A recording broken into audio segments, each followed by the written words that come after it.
శ్రీ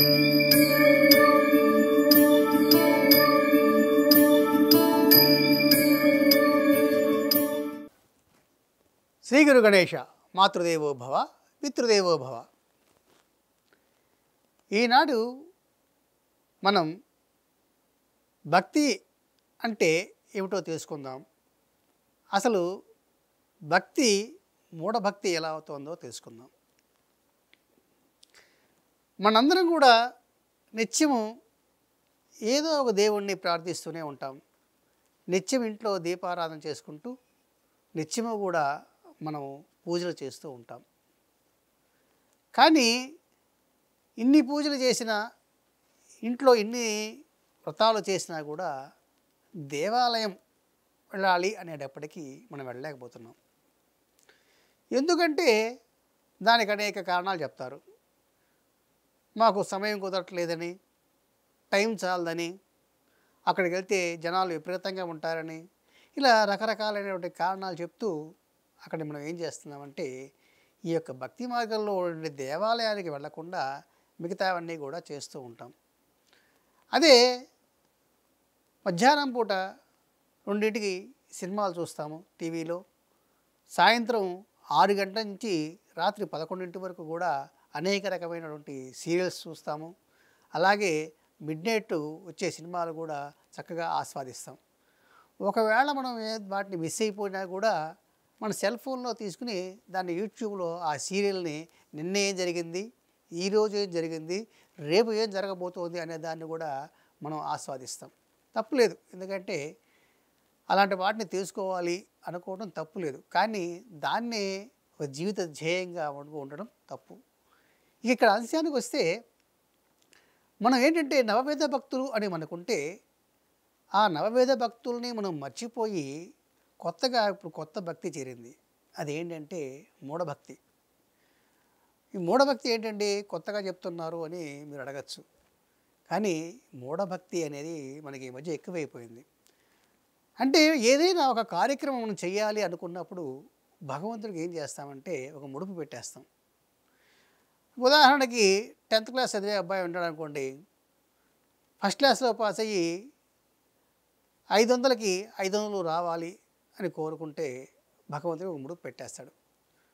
అలాగే ఒక చదువుకున్న అబ్బాయి ఉద్యోగం కోసం, ఒక ఉద్యోగ ట్రాన్స్ఫర్ కోసం, లేక ప్రమోషన్ కోసం, ఇలా రకరకాలుగా భగవంతుడికి ఏదో ఒక ముడుపు పెట్టేసి భగవంతుడికి పరీక్ష పెడుతున్నాడు.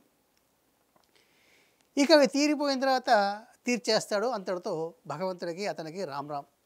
ఇక గుడికి వెళ్ళడు, భగవంతుడిని పూజించాడు, ఇంట్లో దండం పెట్టడానికి కూడా అతనికి టైం ఉండదు. ఇక్కడ మూఢభక్తిని ఎందుకు అంటున్నానంటే ప్రతి ఒక్కరికి కూడా ఏ రోజు ఏ గుడికి వెళ్ళాలి, ఏ గుడికి వెళ్తే ఎన్ని ప్రదర్శనలు చేయాలి, ఆ దేవుడికి ఏ ప్రసాదం పెట్టాలి అనే రకరకాలైనటువంటి ప్రశ్నలు, రకరకాలైన అనుమానాలు, రకరకాలైనటువంటి విలక్షణమైనటువంటి ప్రశ్నలు వాళ్ళకి ఉద్భవిస్తున్నాయి. అంటే అసలు దేవాలయానికి వెళ్ళండిరా బాబు అంటే సమయం కుదరట్లేదని చెప్తారు. కానీ కోరికలు తీర్చుకుంటాను మనకు దేవాలయాల చుట్టూ తిరగటం అంటాం వివేకం లేదు. అందుకే దీన్ని మూఢభక్తి అంది. మంగళవారం వస్తే ఆంజనేయ స్వామి గుడికి వెళ్ళండి, సోమవారం వస్తే శివాలయానికి వెళ్ళండి, గురువారం వస్తే సాయిబాబా గుడికి వెళ్ళండి. అంటే ఈ విధంగా భగవంతుడిని రోజులకు పరిమితం చేశారు. భగవంతుడు సర్వాంతర్యామి, ఇందుగలడు అందులేడు సందేహం వలదు.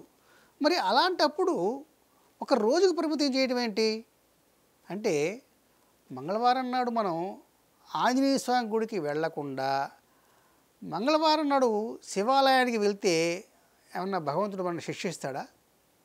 పోనీ మన కోరికలు తీర్చడా? పోనీ సోమవారం శివాలయంకి వెళ్లకుండా సోమవారం నాడు మనం ఏ కనకదుర్గ గుడికే వెళ్ళామనుకోండి, అమ్మవారు ఏమన్నా మనని తిడతారా?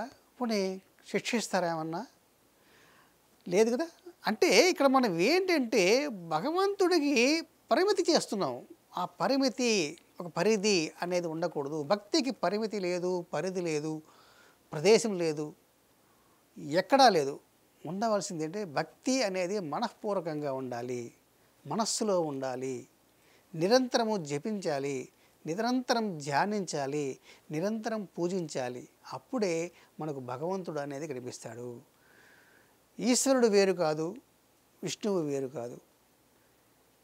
ఈశ్వరుని యొక్క పుత్రుడే వినాయకుడు.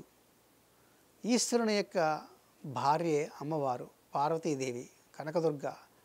మరి ఇదంతా ఒక ఫ్యామిలీ ఉన్నప్పుడు, ఒక కుటుంబంగా ఉన్నప్పుడు, మరి ఆ కుటుంబంలోని వాళ్ళందరినీ కూడా ఒక్కొక్కరికి ఒక్క రోజు పరిమితం చేస్తూ మనం భక్తికి దూరం అవుతూ మూఢభక్తికి దగ్గర అవుతున్నామేమో అనిపిస్తుంది. అలాగే ఆ దేవుళ్ళకి పెట్టే నైవేద్యాల దగ్గర రకరకాలైనటువంటి సమస్యలు, రకరకాలైనటువంటి సందేహాలు వస్తూ ఉంటాయి. ఇక్కడ ప్రసాదాలు కూడా భగవంతుడికి ఇష్టమైన ప్రసాదం అంటూ ఏదీ ఉండదు. భగవంతుడికి అన్నీ ఇష్టమే. ఎందుకంటే ఈ సృష్టిని సృష్టించింది ఎవరు? ఆ భగవంతుడు.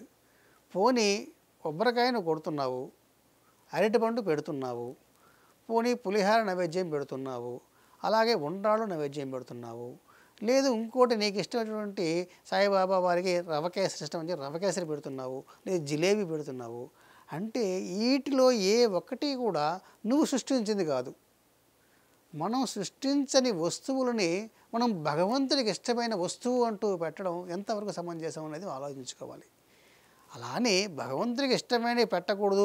ఏమంటే వినాయకుడి ఉండ్రాళ్ళు ఖచ్చితంగా పెట్టాలి, తప్పులేదు, దాన్ని పెట్టద్దు నన్ను.